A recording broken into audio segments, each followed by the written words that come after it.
अब हम आते हैं कि मुख्य परीक्षा के जो विभिन्न प्रश्न पत्र हैं उन प्रश्न पत्रों की तैयारी कैसे की जाए, अर्थात विभिन्न प्रश्न पत्रों के अंतर्गत विभिन्न इकाइयों की तैयारी कैसे हो। यह आवश्यक है कि जब आपके पास समय की बहुत कमी है, 72 दिन बहुत कम समय है, और इन 72 दिनों में आपके लिए प्रत्येक इकाई के लिए मात्र 2 दिन मिल रहे हैं। ऐसे में यह आपके लिए महत्वपूर्ण हो जा रहा है कि आप क्या नहीं पढ़ें, अर्थात प्रत्येक इकाई में से उन टॉपिक्स को, उन संदर्भों को विशेष ध्यान दें जो आपकी तैयारी के लिए महत्वपूर्ण है। अगर हम प्रथम प्रश्न पत्र की तरफ जाएं तो प्रथम प्रश्न पत्र काफ़ी डिटेल में है। सिलेबस में तो बहुत छोटा सा ये लग रहा है, जैसे इकाई 1 भारतीय इतिहास 2 पंक्तियों में लिखा हुआ है, लेकिन यह बहुत बड़ा सिलेबस है। तो परीक्षा योजना के अंतर्गत हमें यह देखना पड़ेगा कि हमें किन किन संदर्भों को आधार बनाते हुए अपनी तैयारी पूर्ण करनी है। आइए अब हम उनकी तरफ चलते हैं।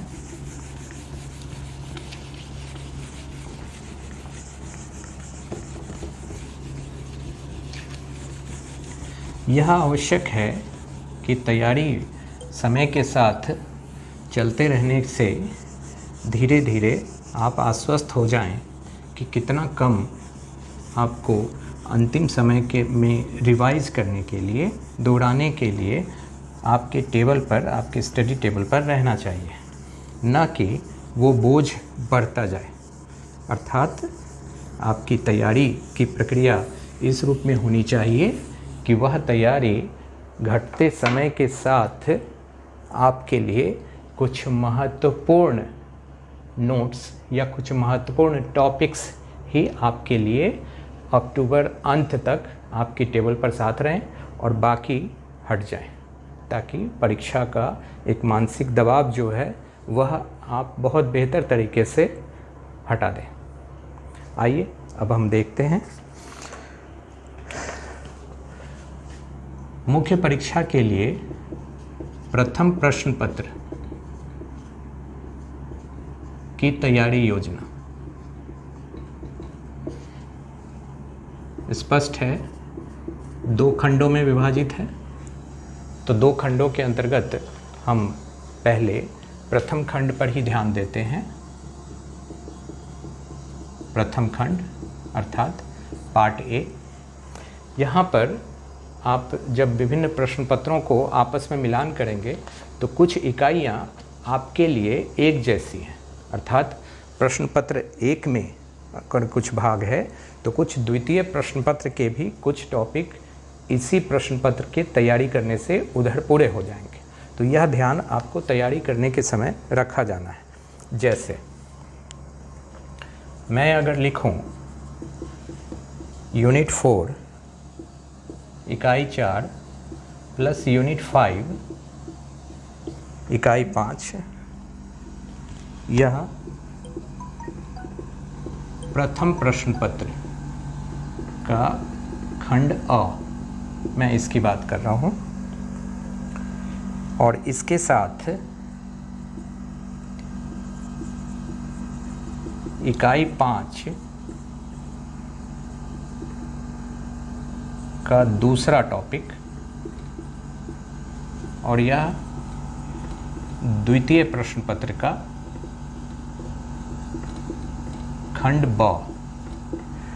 इनकी तैयारी हम एक साथ कर सकते हैं। अब देखें हम कि इकाई 4 क्या है। इकाई 4 के अंतर्गत प्रश्न पत्र 1 का इकाई 4 के अंतर्गत मध्य प्रदेश के स्वतंत्रता आंदोलन, भारतीय सांस्कृतिक विरासत मध्य प्रदेश के विशेष संदर्भ में, प्राचीन काल से आधुनिक काल तक विभिन्न कला प्रारूपों, साहित्य, पर्व, उत्सव एवं वास्तुकला के प्रमुख पक्ष, मध्य प्रदेश में विश्व धरोहर स्थल एवं पर्यटन। इकाई 5 मध्य प्रदेश की प्रमुख रियासतें गोंडवाना, बुंदेली, बघेली, होलकर, सिंधिया एवं भोपाल रियासत प्रारंभ से स्वतंत्रता प्राप्ति तक। और दूसरे प्रश्न पत्र के खंड ब के अंतर्गत हम देखें इकाई 5 का दूसरा टॉपिक, मध्य प्रदेश में जनजातियों की स्थिति, सामाजिक संरचना, रीति रिवाज, मान्यताएं, विवाह, नातेदारी, धार्मिक विश्वास व परंपराएं, जनजातियों में प्रचलित पर्व व उत्सव। इन इकाइयों की तैयारी आप एक साथ कर सकते हैं।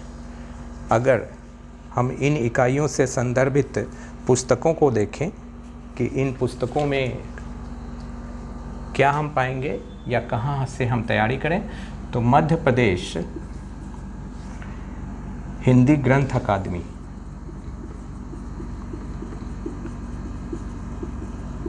हिंदी ग्रंथ अकादमी भोपाल की विभिन्न पुस्तकें इन इकाइयों की तैयारी में आपको पुख्ता करेगी।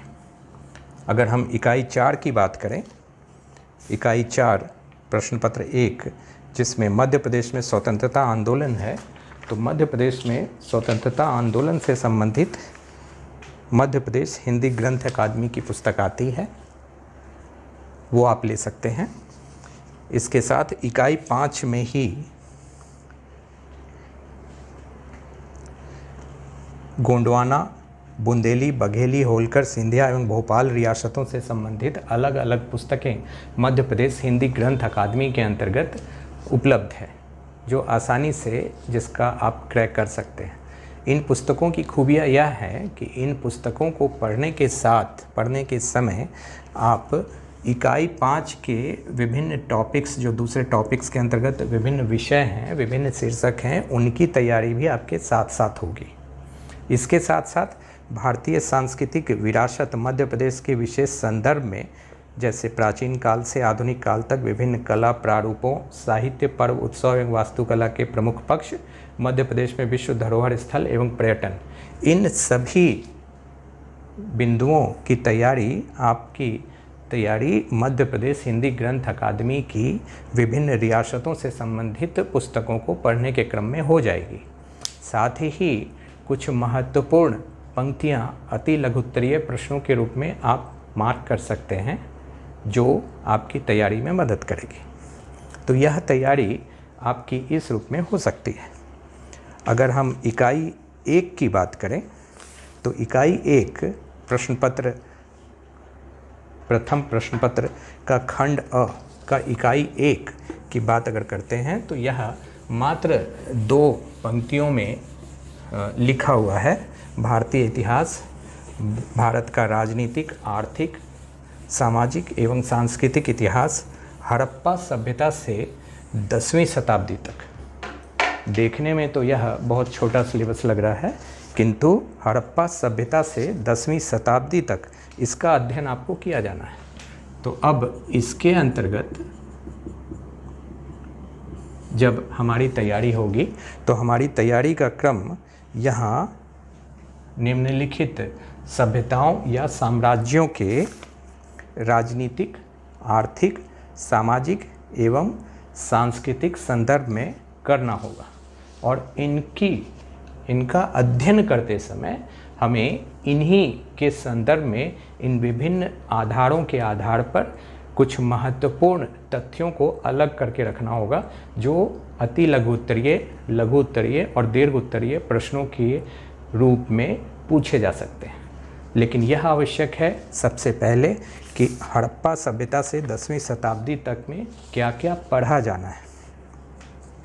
जाहिर है सबसे पहला अपना जो है वो वही होगा। जब यह हड़प्पा सभ्यता से 10वीं शताब्दी तक है, तो हम यहाँ पर शुरुआत सैंधव सभ्यता या सिंधु घाटी सभ्यता से करेंगे। सिंधु घाटी सभ्यता में के अंतर्गत जो विभिन्न स्थल मिले हैं, उन विभिन्न स्थलों की विशेषताओं को अति लघुत्तरीय प्रश्नों के संदर्भ में रख सकते हैं। हड़प्पा या सिंधु घाटी सभ्यता की नगर व्यवस्था, तो यह नगर व्यवस्था आपके लघु उत्तरीय प्रश्नों की रूपरेखा बन सकती है। इसके साथ वैदिक सभ्यता या वैदिक काल, और वैदिक सभ्यता या वैदिक काल को हमें 2 संदर्भों में पढ़ना होगा, एक ऋग्वैदिक और एक उत्तर वैदिक। इन दो संदर्भों में हमें तैयारी रखनी पड़ेगी। वैदिक काल अर्थात 1500 से 1000 ईसा पूर्व,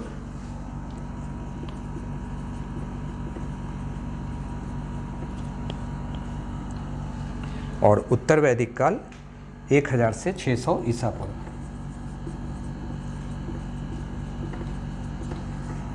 तो यह दोनों ही बिंदु हमें रखने होंगे।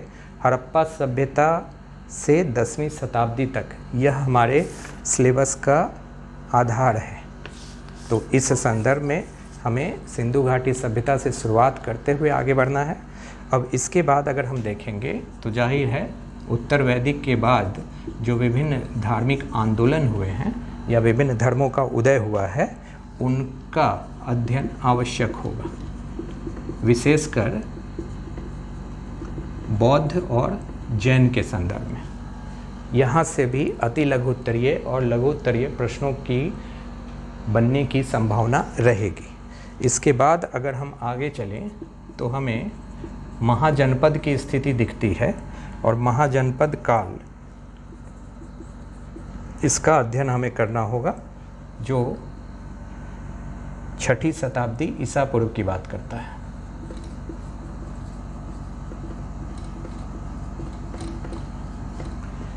इसके बाद आगे चलते हुए मगध साम्राज्य की ओर आइए।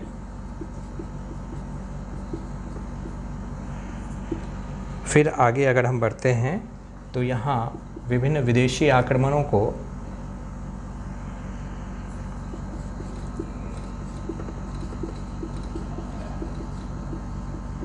प्राचीन भारत पर विदेशी आक्रमण, इनका अध्ययन हमें रखना पड़ेगा। फिर इसके बाद अगर हम आगे बढ़ते हैं तो मौर्य साम्राज्य की स्थिति दिखती है, और मौर्य साम्राज्य को पढ़ते हुए आगे हमें विभिन्न ब्राह्मण राज्य की तरफ भी बढ़ने होंगे, सुंग, सातवाहन वगैरह वगैरह। इसके बाद इन टॉपिक्स के बाद अब हम गुप्त साम्राज्य की तरफ चलेंगे। जैसे गुप्त काल स्वर्ण काल था, तो यह 50 शब्दों में संभावना हो सकती है। मौर्य साम्राज्य, अशोक के धर्म सहिष्णुता की नीति, तो यह सब स्थितियां जो हैं वो अति लघुत्तरीय और लघुत्तरीय प्रश्नों की स्थिति को निर्मित करती है। गुप्तोत्तर काल, फिर दक्षिण भारत के कुछ महत्वपूर्ण राज्य हैं,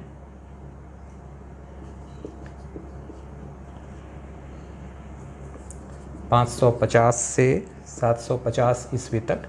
यहाँ पर विशेष रूप से संगम काल या संगमकालीन संस्कृति का अध्ययन रखिएगा। यहाँ से आपके लघुत्तरीय प्रश्नों के बनने की संभावना रहेगी। इसके बाद विभिन्न राजपूत राज्यों की बात करेंगे, जिसमें गुर्जर प्रतिहार, राष्ट्रकूट, चंदेल, चौहान, परमार आदि। और फिर बंगाल का पाल वंश, और महत्वपूर्ण हो जाएगा यहाँ पर भारत पर तुर्की आक्रमण। महमूद गजनवी ने भारत पर 17 बार आक्रमण किया था, 1001 से 1026 ईस्वी तक। तो यह इकाई के अंतर्गत भारतीय इतिहास के राजनीतिक, आर्थिक, सामाजिक एवं सांस्कृतिक इतिहास की जानकारी का अध्ययन अपने को करना है, और उनके संदर्भ में दिया है कि यह जानकारी हड़प्पा सभ्यता से 10वीं शताब्दी तक होनी चाहिए। तो यहाँ सिंधु घाटी सभ्यता से आप अध्ययन करते हुए भारत पर तुर्की आक्रमण, महमूद गजनवी के आक्रमण काल तक आपको रखना है। यह आगे कंटिन्यू रहेगा जब इकाई 2 में आएंगे। तो यहाँ तक आपका लगभग 10वीं शताब्दी तक का अध्ययन आपका हो रहा है। इतनी बातें आपको यहाँ रखनी पड़ेंगी।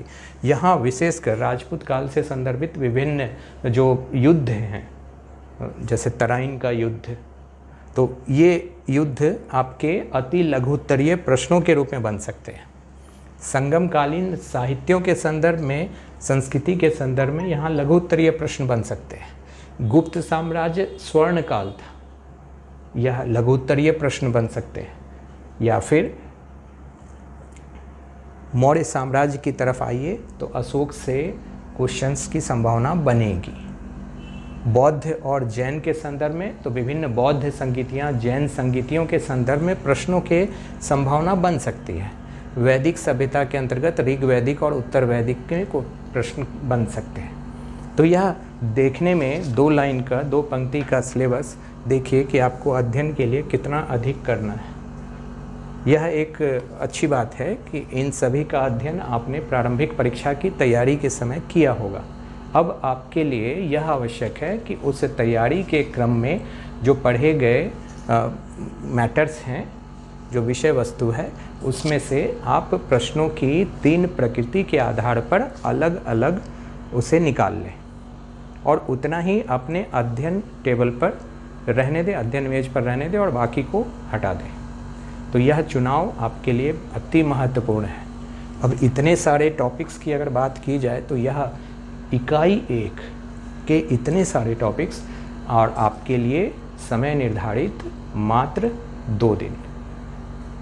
तो परीक्षा की योजना को बनाना बहुत आवश्यक है और निश्चित रूप से अगर आपकी सेल्फ स्टडी है तो आप सेल्फ स्टडी के आधार पर आप अपने लिए अपने कार्यों को आसान कर सकते हैं।